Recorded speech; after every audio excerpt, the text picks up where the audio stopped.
Alrighty. Started my next kit. This thing is, well, I guess amazing is the only way I can best describe it, the best way I can describe it. The level of detail in it is staggering. I mean, it's a Dragon kit. You know, I don't know how old it is. I got it, actually, I bought it from the wife of one of the guys that work at the volunteer, or work at the museum where I volunteer. She was cleaning out his stash. She said she had his permission. I'm going to take her at her word. What I find really fascinating about it is the engineering, and I'm not talking about just the kit, although it is engineered really well. I'm talking about the vehicle itself. When you start looking at this thing, it kind of boggles the mind. The suspension and steering, and first I had no idea it had two steering wheels in it, two sets of controls, brakes, shift, gas pedals. I do know that the wheels move opposite of each other, so if the front four wheels are turning right, it looks like the back four are turning left, so it has to have an incredible turning radius, tight turning radius. But I can't tell, damn it, sorry for the interruption, I can't tell if you had to have both people driving at the same time to control the vehicle, like an old fire engine where the back had a steering wheel to control the ladder, or if it was just, if you wanted to go forward you used one set, or if you wanted to go backwards you used the other set. I'm hoping to do a little more research and find out. Getting very close to the point where I have to start the interior painting on it. I'm waiting to get some a different type of primer, because I've not been real happy with the primer I've been using lately. So yeah, that's about it for my first update, first part of it anyway.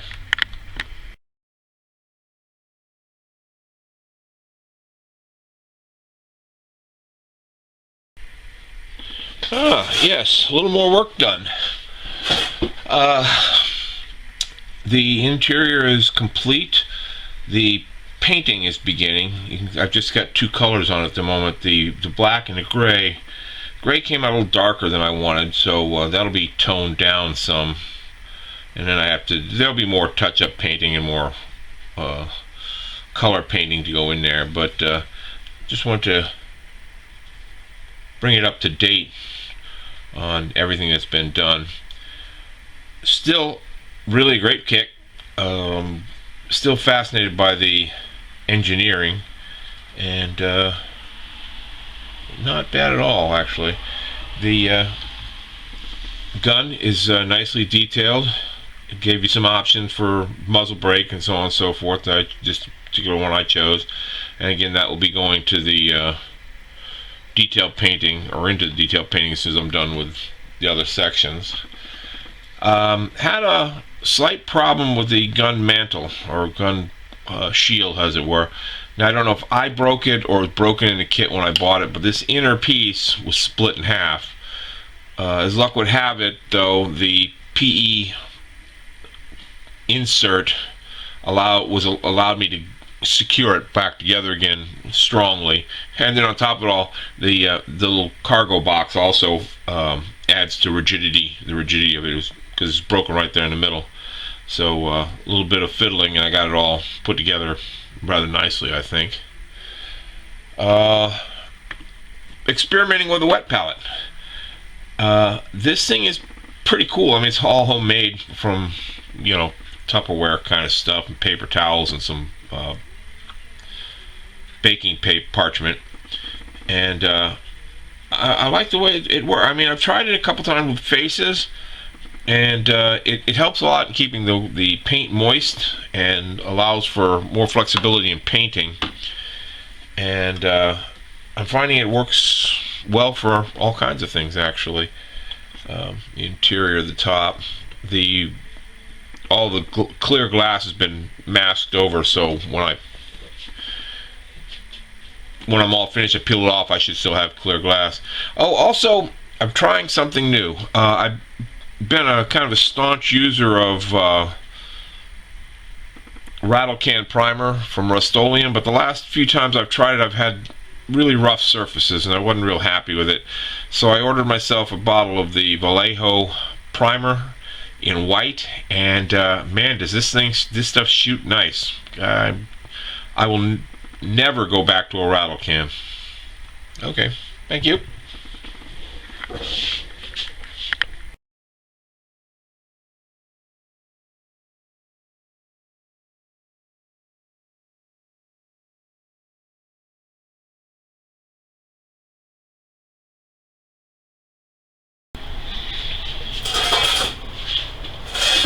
Okay, so it's update time.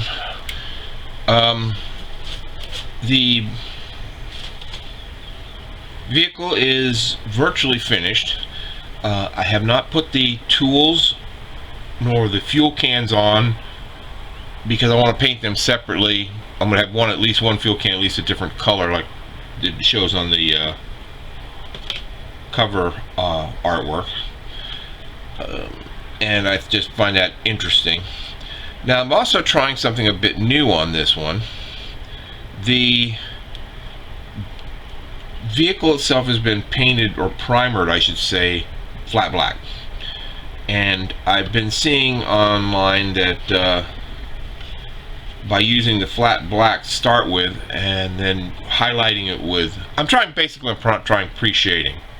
So this is my first attempt at the pre-shading. I'll be using some Vallejo white primer to in the next day or so to start the highlighting areas on top of the the high areas, basically, before getting into the base color. It's been a fun kit actually so far. I've really enjoyed it, and I'm looking forward to the next stages of painting and weathering.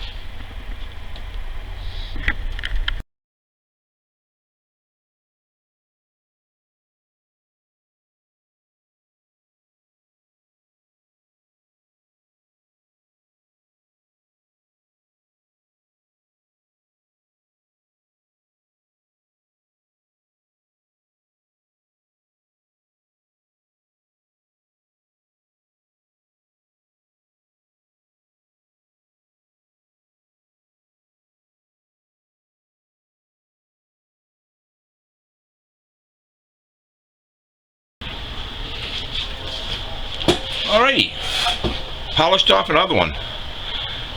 This is the Panzerspahwagen 75mm gun, 8-wheel reconnaissance vehicle, and it has a couple of, one particularly very interesting feature in that the steering and drive controls are on both sides of the vehicle. You have one at the back here and then one towards the front, or front and back, depending on how you want to drive it, I suppose. The wheels all turn in tandem, so when the front wheels turn right, the back wheels turn left in pair. And what a really cool piece of engineering.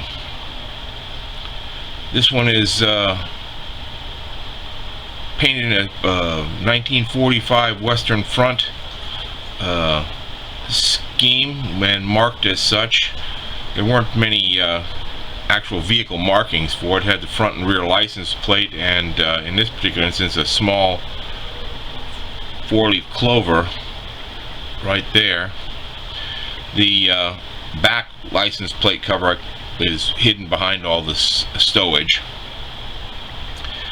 And speaking of decals, this is my biggest pet peeve with this. An insufficient amount of decals, and not a lot of real clarity on some of them.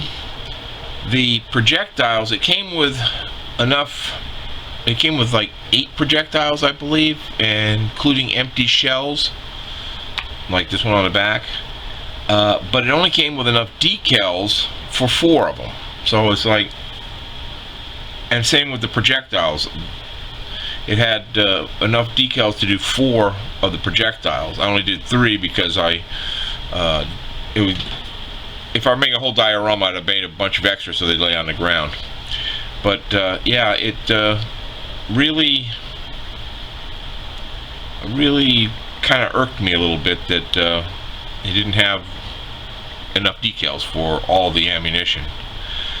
As for accessories, the only real accessories that I added to it that didn't come with the kit are the little potato bag, binoculars, and helmet. Those are all resin from my stash of extra pieces. The helmet has I believe it's Arbor PE accessory kit for it, so it's got the straps and the 2 tiny little rivets on either side placed in photo etch on it. I added a set of headphones for the radio and wired them and the antenna to the radio themselves, so that's pretty much the only scratch building I did. Even the extra jerry cans came with the kit. Now, it did have some photo etch with it. The fender markers and little tie downs are PE, and I think there was like 2 or 3 other small pieces that came with the kit. I did my usual mylar, silver mylar on the mirror to give a nice mirrored finish. And oh, the barrel. The barrel was originally camouflaged, but it's a aluminum barrel that came with the kit also. And unfortunately, when I was taking off the masking for the barrel, it peeled most of the camouflage off. And it's like,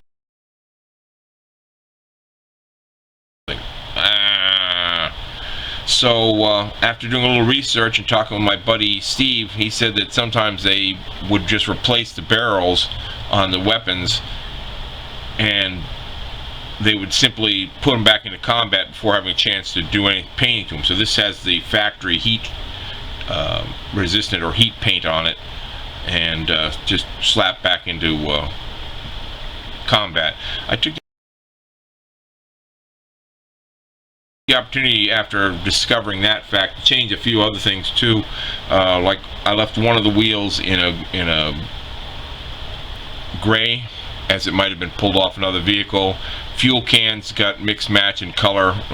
Perhaps they were grabbed quickly. Full cans were grabbed quickly at a fuel point somewhere and just put into place as they hauled off, shot off into the sunset, as it were. Overall, I like it because it's quirky. It's something I've never seen before, and as such, it was something I just couldn't resist building. A very detailed kit. No issues with the actual construction anywhere that I can really remember off the top of my head, but I've been working on it for a while. And yeah, I guess that's about it. Thanks for watching.